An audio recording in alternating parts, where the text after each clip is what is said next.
from Pessy Publishing, and I'm sitting here today virtually with Jennifer Udler, one of our authors of the book Walk and Talk Therapy.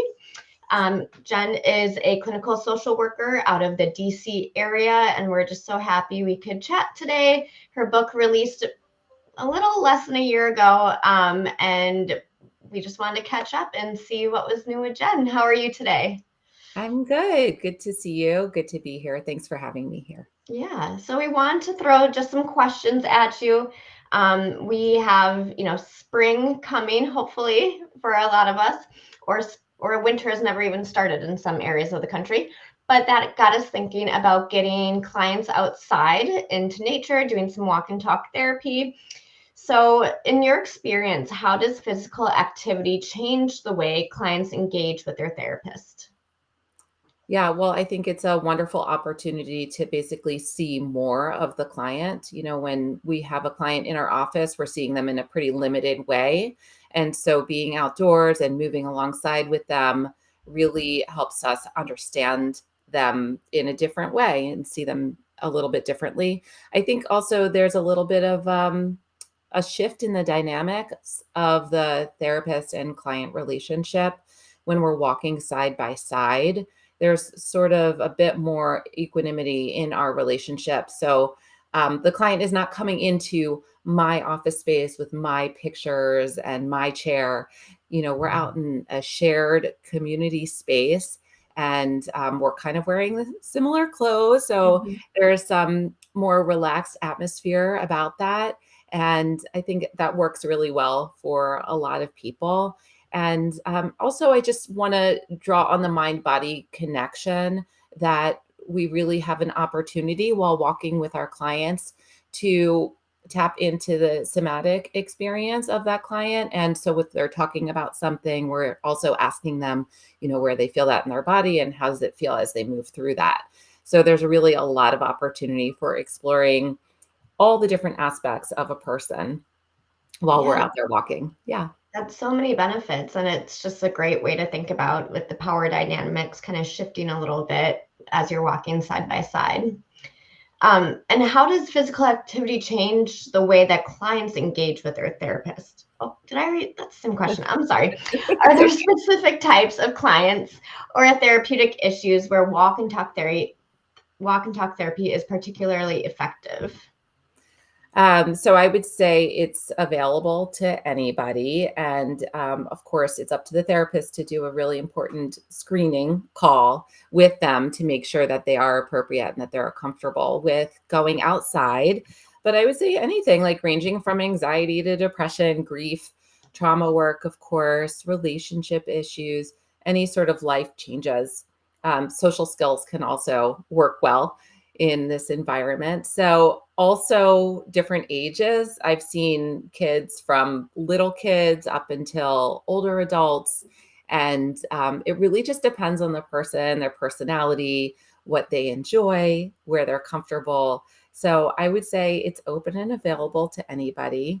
And just something to consider that sometimes being outdoors and walking can feel like a more welcoming form of therapy for some people. Mhm. We're working really hard in this country, at least, to destigmatize the idea of therapy. And so it's wonderful to have another option. And some people say, I would never would have come to counseling if it weren't for this option to be moving and to be outside. That's just where I'm more comfortable in nature or talking while I'm moving. And I think we have to give people credit. They're aware of themselves and they know what they want. And if we make this available to them, then counseling could be an appropriate option for them. Yeah, and I can see how, meeting in a public space outside as opposed to the parking and walking into a lobby that might feel a little bit scary, and maybe that anxiety of sitting in the waiting room might, be hard for some people. So it's great to give them an option that does just feel like more like they're meeting a friend for a walk Mhm. than kind of taking this big step. Yes, yes. And yet, I just want to add to that, we're wearing our professional hats. So, walk and talk therapists are, we're showing up in this sort of what looks like a casual way, but we're using all the skills we have. We're Yeah. maintaining our boundaries. And this is what makes this relationship unique and special, that a Mhm. client can come and unload and talk about whatever's on their minds. Yeah. So, what are some practical tips or considerations for therapists who want to incorporate walk and talk therapy into their practice but aren't sure how to start? What is step number one? Okay, so the first thing I think of, and the question I get most asked by other therapists, is what about your informed consent? And so I would say, yes, let's pay attention to the informed consent. I don't have a specific one that I would recommend or lead people to, but there are really important things to consider in the informed consent, which is written out in the book and also the workshops. But things that you want to think about at least are confidentiality and privacy, which are things that come up right away. It's also a big question. And also, what's your responsibility and what's your client's responsibility? So, asking clients to take responsibility for their own safety and their personal property during these walking sessions is something you want to include in informed consent. Also, what is your role in emergencies? We look at that even in the office. We look at what is our role in an emergency, whether it's a mental health emergency or some other emergency that comes up. But when you're out on the trail, you really want to pay attention to that, and you want to plan that ahead of time. This is not something to just wing it with them. You got to have a little bit of a plan. So I think those are some really important things to think about. And then I would also just say, when you're beginning your practice, so this is other than the informed consent, is start with what's easiest. Do you currently have a private practice and you can imagine that one client who already talks about walking in the woods, and maybe you see them first thing in the morning and then you have a break, and that would be the perfect chance to say, hey, I'm thinking about expanding my practice to include walk and talk. Would you be open? Would you be interested in meeting me for a session in the park? This is what I've sort of planned out. And then also just practicing, I think, is really important. So planning ahead and practicing how this is going to go for you once you do start. Yeah, those are all great tips. And challenges. What are the challenges or limitations to using walk and talk therapy as a therapeutic approach? Well, I'm really glad you asked this question.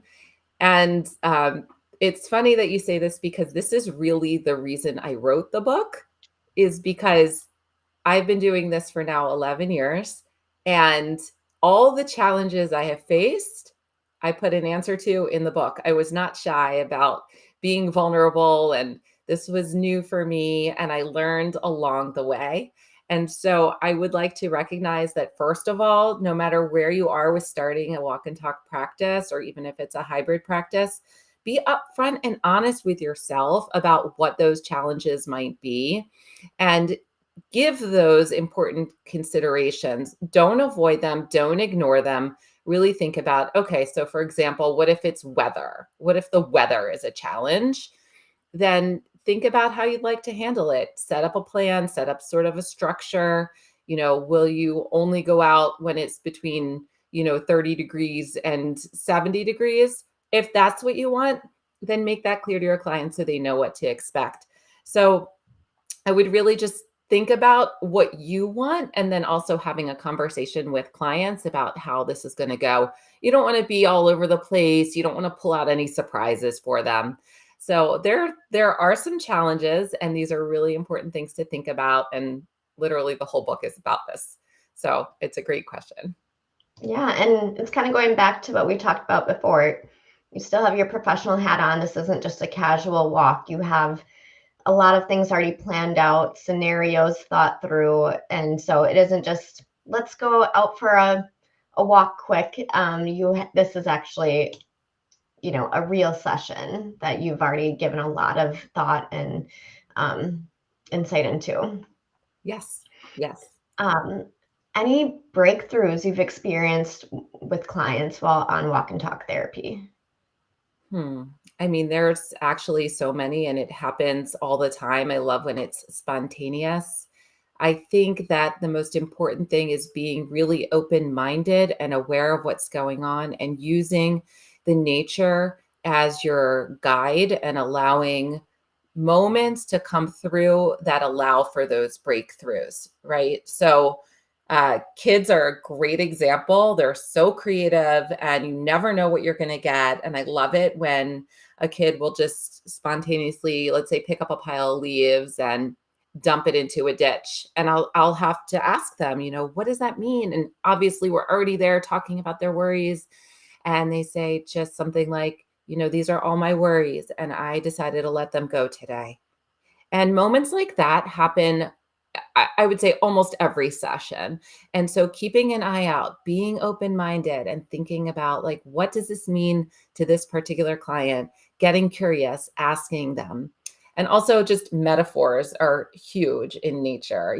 Things are changing. Right now we have spring is in the air. I'm starting to see all the little green buds in the forest. And what does that mean to somebody who is starting a new chapter in life, and just being open to that. And they often feel supported by nature and validated by what we're talking about and in their surroundings. Yeah, I was going to say metaphors are so huge. There's always something to find wherever you are that's in nature that you can relate to somebody. Yes. And kind of a last little logistic question here for you. How do you choose a route? Do you take the same route with all of your clients, or do you change things up? How do you choose where to walk? So this is also very intentional, and I bring it back to the therapeutic goals. So I always meet the client in the same parking lot. Some people do really well with just repeating the same route each week. And there's something about that feels very comforting for them to have that structure, and they can just talk and not worry about which direction we're going.